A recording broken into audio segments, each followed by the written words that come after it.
Hello and welcome to an entirely vibe-coded Grand Theft Auto clone using the newly released Codex application from OpenAI. Allow me to exit my vehicle and start blasting.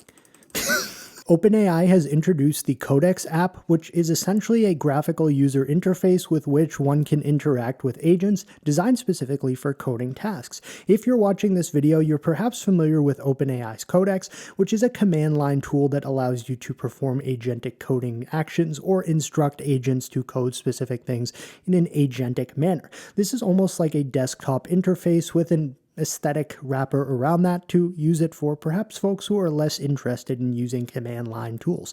Now, specifically things to note just off the bat, sadly this is currently only available for Mac OS, so I have had to break out this MacBook Air, but the cool thing about at least what we see, regardless of that it's currently only available for Mac, is that it is currently free for ChatGPT free and Go subscriptions, and rate limits for this have been doubled through, I believe, April 2nd is what it's specifically showing us in the app when we open it for the first time, for all tiers above those. So this should be getting a lot of use, and hopefully it's not getting so much use that it makes it a little slower or harder to use.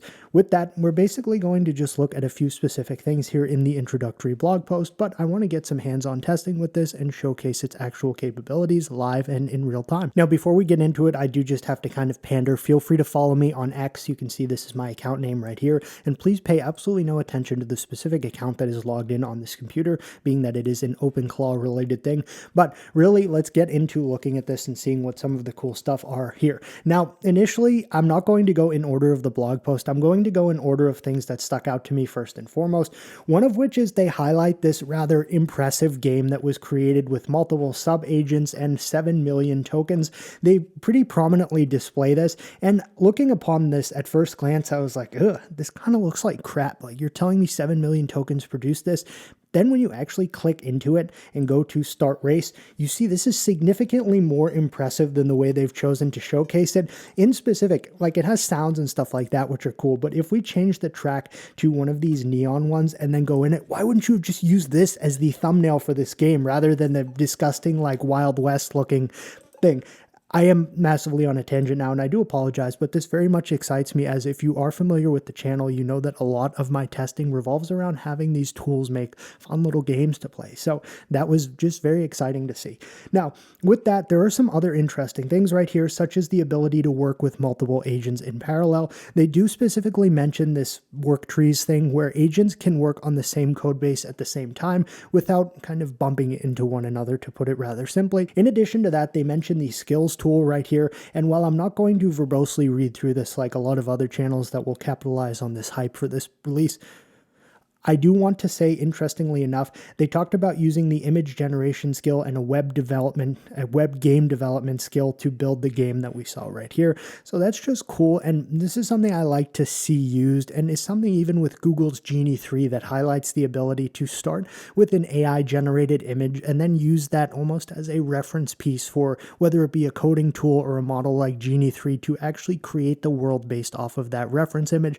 It's just an interesting workflow to be explored. In addition to that, something I found rather kind of fun here is that you can give it a personality. So I think we're definitely going to have to explore playing with this, and they do specifically mention that it won't nerf its capabilities, so I think we can perhaps have some fun with that.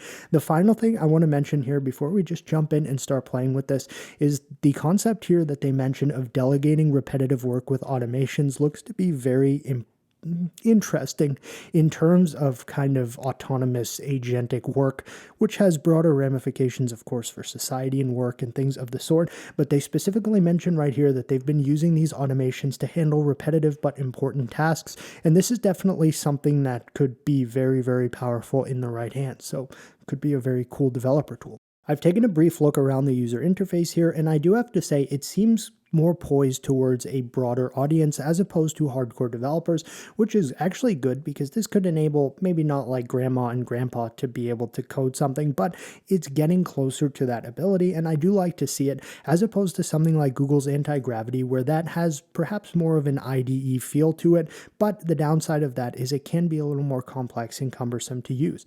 Regardless of that, I think the first thing we're going to do is just explore a couple specific things that I was personally very interested in, one of which would be the skills feature. However, prior to that, I want to go ahead and give it a personality for today's testing, and they did specifically mention that the personality will not degrade its coding capability. If we go into the personalization settings here, in settings, we do have a default persona. I think pragmatic is one I would prefer to have here as opposed to friendly, because I just kind of want quick actions taken. And we could add custom instructions as well. I've given it a very cocky and aggressive persona to keep it, and it saves it to the agents.markdown file, which is just something that this will be used to guide itself in its tasks. In any specific quest we give it, there's a much better explanation for that for anyone interested. Just Google agents.md and you'll understand what it is I was attempting to say there. Next up is the skills implementation, where we can give it the ability to specifically work properly with all of the things we see right here. Now, you may call me like a doomer or something, but this is something I do worry ultimately will one day each one of these will have a specific additional fee associated with it when using. Just call me kind of cautious in terms of that, but for now it's free, so we can enjoy playing with it. And I think I'm going to just enable first and foremost this develop web game skill, because I do want to have some skill enabled for our testing just to better showcase this app. Okay, and it gives us some specific information about this. Here is our skill path set once, user scope skills under, okay. Now, I'm not 100% sure if it's telling me I need to specifically do this myself or if it will do it. I would imagine just in line with what this specific application is and represents, it would do everything it needed to do by itself. Refresh to use new skills. And I refreshed it and it seems to be there, so it should be good to go. So really, we have a skill enabled. We have set its persona to be rather aggressive and self-assured, which is probably good for this test. And I have set this to GPT 5.2 Codex Extra High, which is the highest capability coding model that we will be able to play with today. And with that, something finally that I want to mention before we jump in is I like seeing these specific suggested prompts because they're very simple one-sentence prompts, which is something I often like to do when testing models.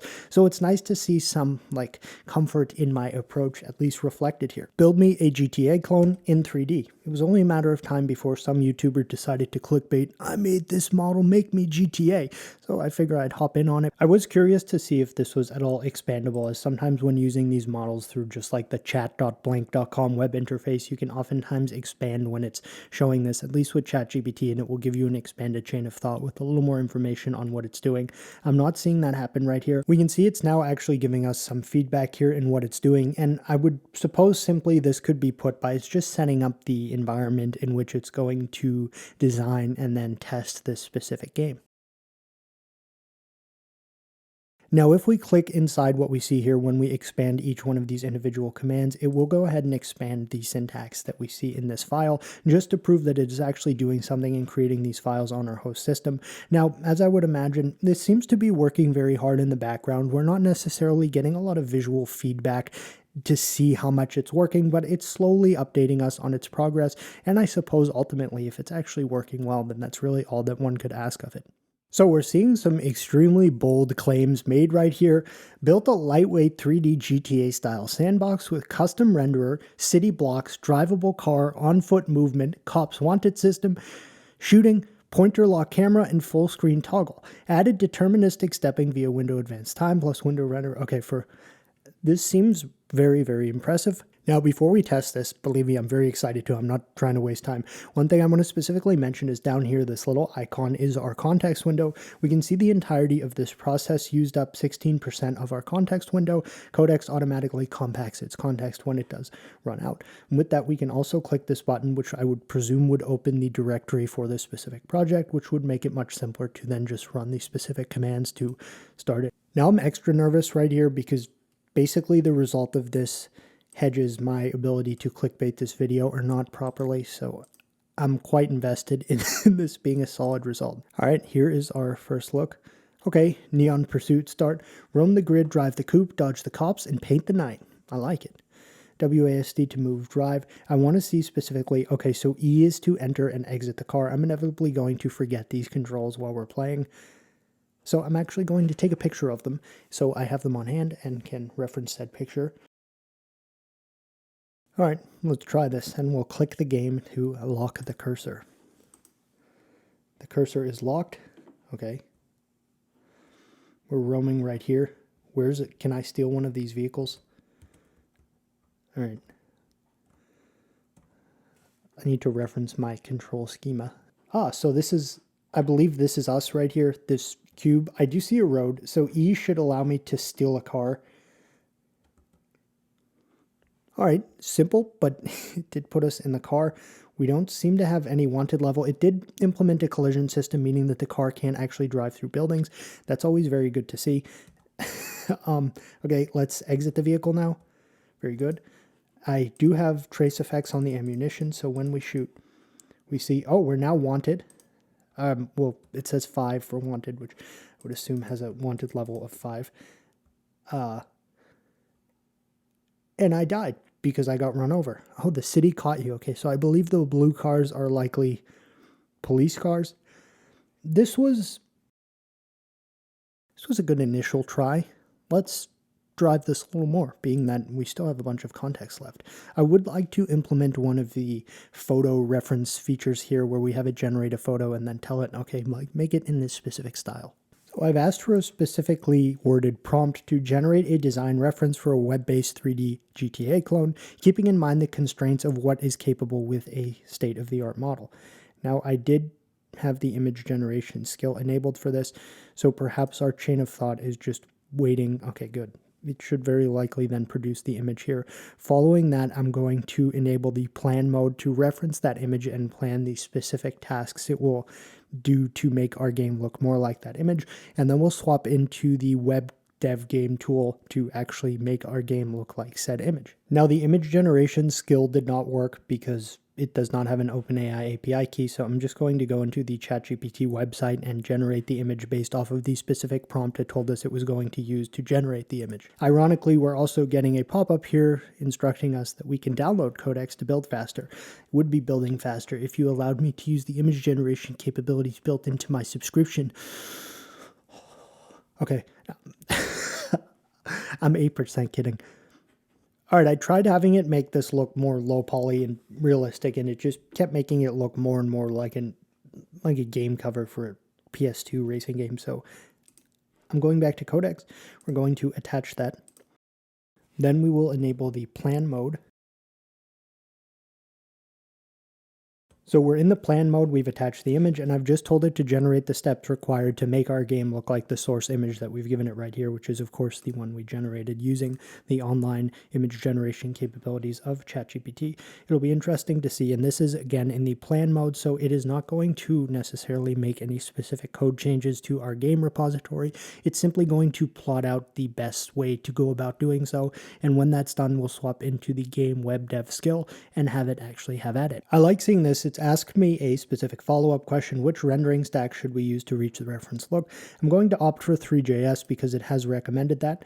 Next question: performance target for visuals, desktop first recommended? Absolutely. Or should I do high-end only? I don't know what the difference would be, but I am looking for more impressive visuals, so I'm going to select high-end only and ask 3 questions.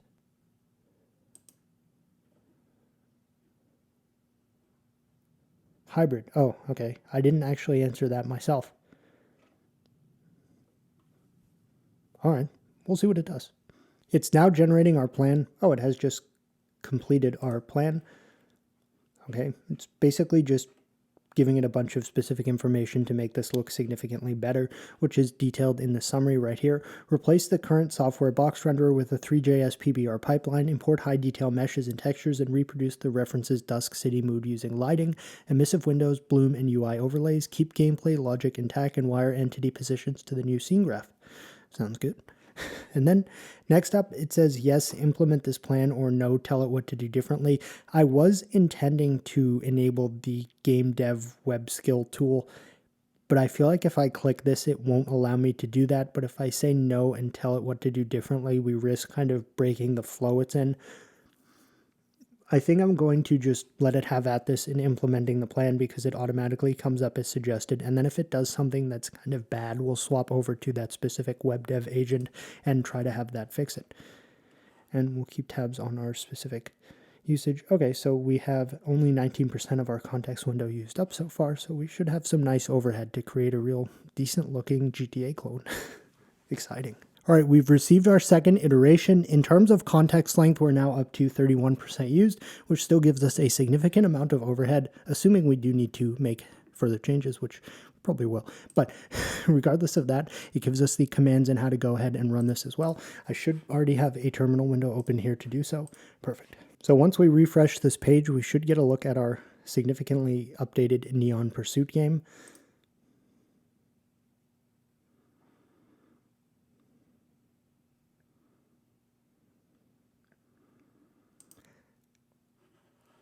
All right, so I'm going to say it did a really nice job with the overlay. We have our wanted stars prominently in the top center, as well as health and what I would presume maybe is armor. We also have the amount of credits we have, and I believe that weird icon to the right of the amount of credits is supposed to be indicative of a weapon. We also have a display for if we're driving. Now, one would say the biggest issue here, okay, well, I didn't do anything and I now have 1 star. Well, clicking the mouse, we can see some ammunition rounds, and the biggest issue here is definitely that it's just a blank screen. So we'll get our web development agent on the task here and give it our specific issue and see how it does. So to enable the specific, I don't know if it's an agent or skill or whatever the specific name for it is, we're just going to click / and then enable the web development game skill. That was the specific name. I'll give it the issue. And I've just simply described the issue that basically the heads-up display information is showing, but none of the actual gameplay is. So we'll see how changing and adding in this web development skill improves or unimproves our result. All right, hypothetically, it has fixed one of the main culprits that could cause the specific issue we were witnessing, so I'll just go ahead and refresh it for good measure. Now, something has changed because I see some form of gradient, and we also do have our speedometer now properly reflecting when we move. I'm going to press the key to try to exit the car, but still, unfortunately, I don't see anything. Well, we see a little more than we saw previously, but the speedometer is working and the minimap now reflects our direction. Our health is going down, so it seems like we're getting attacked in some form or another, though we can't see how. And then we died. All right. I've done 2 things it's asked me to. I've opened a developer tools console just to copy paste the specific error it's receiving, and I did also install Playwright so it can hopefully debug this itself autonomously. So I'll just tell it that and give it the error log as well. We did get the reason I'm glitching out right here is because I restarted it and I didn't realize it would kind of hot reload in the console right here. So what I'm going to say in real time, okay, this is running very lag-like. However, we see we now have a visible map, and I'm excited to begin exploring this. Okay, these cars, the material that's being used here is rather nice in terms of the way the reflection is coming off of them. I pressed E here to try to leave the car, and we have a really decent looking capsule as our person. I'm trying to move, and this is one of the issues, is the frame rate is so incredibly slow here, but this is actually, I'm impressed. You are more than welcome to craft your own opinion on what you think of this result, but I really do believe if we had some more lighting highlighting the buildings and the vehicles more prominently, we would be significantly impressed here. So the cars are moving sideways, which is odd. Let's see if we can steal one. I think these blue cars are police cars. Now I should probably press the key to try to steal this car now, being that the frame rate is... Okay, that's all right. We're in our car now, and we're seemingly drifting. I need more light in this scene because I want to see how... There's trees and things. There's a lot we seemingly can't see right here. All right, we have a wanted star. We now have 2 wanted stars, and now we have 5 wanted stars. I'm gonna just kind of, I don't know what's gonna happen there, but I have good things to say. I'm going to enable that same skill again. I'm not sure if this is supposed to be enabled every time. If we enable it once, then subsequent improvements will then remember to use this. I'm purposely giving it a rather vague description of the car issue where they're moving sideways. would assess, it will understand this, but it is just kind of like a subtest, if you will. All right, it's still having problems with the Playwright install, but I did want to test this on a system that is probably reflective of folks who want to play with this, who don't have anything set up really on their system. So I'm going to now take a look at the updated result here, assuming it's going to run a bit cleaner, lighter, if you will. Okay. That's a significant improvement, I'm going to say. It's still fairly dark, but the reference photo we did give it was kind of this style. The buildings look quite cool. I mean, this is definitely a dense city block, and the frame rate is significantly better. So here's our car. Let's just try driving. Ooh, okay, so steering is a bit odd, but okay, and we just maybe want to stay in the center. This is almost like very drift-like. Interesting. All right, let's get out of the car. And it's frustrating because I can see street lights and things like that, but still the level of darkness that we see makes it difficult. Let's just start shooting. Here come the police. So it does have special police cars. And when they hit us, oh, wow. So that's how you lose in this game. Very interesting. Let's just try to steal a car. It even has traffic lights. Oh, the lighting situation here is... My main suggestion would be to anyone interested in trying something like this, do not use a reference photo that is dark like the one we did. That was probably the biggest mistake that's been made here so far, because there's seemingly a lot more detail that's basically hidden by the fact that it's too dark in this environment. Oh, so the web game tool will continuously try to use that playwright test loop, but it's not working on our system, so I probably can just disable that one for now. I'm going to give it one final enhancement. And I've given it a somewhat colorful prompt in how to improve this game, saying this is its final test. Our context window is 35% utilized currently, meaning we still have a very decent overhead additionally. And I did not enable the web dev agent for this, and this will be the final try we give this. This was just intended to be an introductory test of this IDE, but then I wanted to be like, let's see if we can make GTA. All right, we've received our final iteration here. I'm quite excited. Let's refresh it. I don't want to look till I refresh it. Okay. It did put pedestrians. Look at that. Look at this little baldy. This. I shouldn't be saying that, considering genetically I'm very likely to end up as this man. The car models are much better. All right, I'm going to be honest. This is actually kind of good. Did it make our... Oh, look how big we are. All right.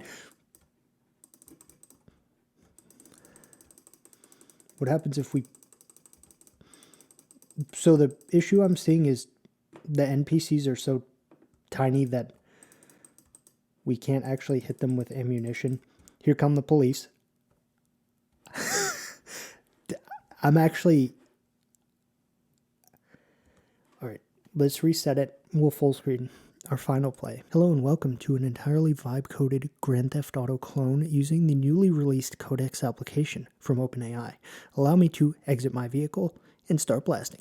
5 stars attained. No problem for us. We are significantly larger than all of these NPCs. The police will inevitably be popping through real quick. Let's see if we can steal another car. No, get away. I can... Back in our car. Beast mode. It's also possible we died and it just restarted because I spam clicked one of the keys so much that we didn't actually see the restart screen. This is... Okay, so that's the handbrake, but we can't drift. Hey, why is... Oh, that's some odd logic there. I see that sometimes in the flight simulators, and we died. Well, overall, I have to say, this final result really kind of impressed me. The implementation of the people walking around in the streets really, I think, is what put this over the top in terms of the immersiveness. I know it probably sounds like I'm being sarcastic right now. I'm not. I mean, this is really kind of neat. Okay, there's no walking animations and stuff like that, but all of that is significantly more complicated to implement. Well, to some degree, we have trees. It doesn't seem like the NPC, that's a really... That was just an odd angle.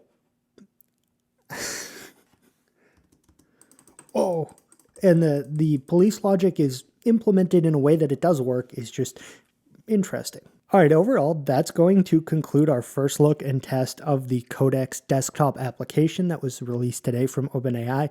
I'm going to say this may not necessarily be anything completely new to someone who's used Codex before, whether it be through chatgpt.com, where you can actually access Codex in the left bar there, or just using the command line Codex tool. But I'm going to say this is an interesting way of using this tool, and definitely something I think that would be more poised at allowing folks who have less technical skill or education to actually start vibe coding and playing with this. As we see right here, this is a completely brand new operating system. Nothing was pre-set up for any development environment or anything like that. The only specific change made to the system was the theme in terminal was changed to the homebrew, and I increased the text size so that it was easier to read. Just jumping into this and actually being able to make something like this entirely through natural language is really interesting. I love it. I think it's very cool. And this definitely will allow more folks to get hands-on experience with vibe coding and creating a number of different things. It does not have to specifically be a game. As we saw, there are a bunch of skills here as well that we did not really explore. Things that could even help you deploy specific apps you built to specific services like Cloudflare deploy, Vercel deploy.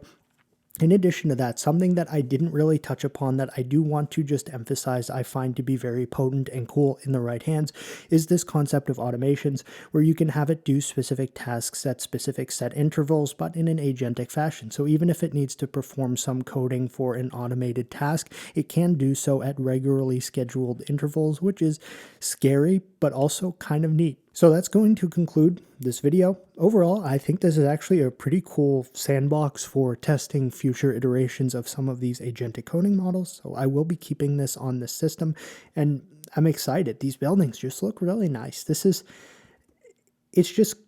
think it's very cool. And if you're still watching, I would assume you do as well.